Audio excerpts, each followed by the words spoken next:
গরমের মধ্যেও যে আমরা একটা র্যালি করতে পেরেছি, সকলকে আমি ধন্যবাদ জানাই।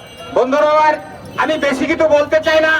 আপনারা জানেন আওয়ামী লীগ ক্ষমতায় আসার পরে কিভাবে মানুষের ওপরে স্টিম রোলার চালিয়েছে।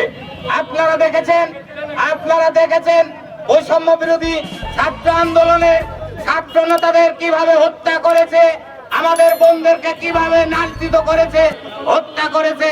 আপনারা দেখেছেন গাংনীর অফিসে কিভাবে তাণ্ডব চালিয়েছে এই সন্ত্রাসী বাহিনী। আপনারা দেখেছেন আমাদের প্রাণপ্রিয় নেতা মিল্টন সাহেব আওয়ামী লীগের সেদিন নেতৃবর্গকে বলেছিল, আমরা সহাবস্থান চাই, আপনাদের এই সন্ত্রাসীদেরকে ঠেকান। কিন্তু আপনারা ঠেকাননি, বরঞ্চ আরো লেলিয়ে দিয়েছেন আমাদের জাতীয় পতাকা, আমাদের দলীয় পতাকা সহ আমাদের অফিস ভাঙচুর করে অফিসের সামনে পুড়িয়ে দিয়েছেন। আমরা কিন্তু বলে যাইনি।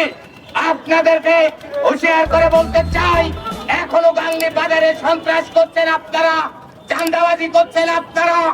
আপনাদেরকে যেখানে পাওয়া যাবে সেখানে পেরে ধরে গণধোলাই দেওয়া হবে। বন্ধুরা আমার, পরিশেষে আরেকটি কথা বলতে চাই, আমাদের বিএনপির ভাই বোনদেরকে আপনারা সতর্ক থাকবেন।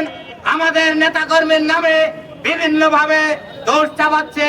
আপনারা কাউকে খবরদার কারোর গায়ে হাত দেবেন না, কারোর ব্যবসা প্রতিষ্ঠানে হাত দিবেন না। কেউ যদি হাত দেওয়ার চেষ্টা করে তাদেরকে অবশ্যই রুখে দেবেন। সংগ্রামী বন্ধুরা আমার, সকলকে ধন্যবাদ জানিয়ে আমি আমার বক্তব্য শেষ করছি। খোদা হাফেজ।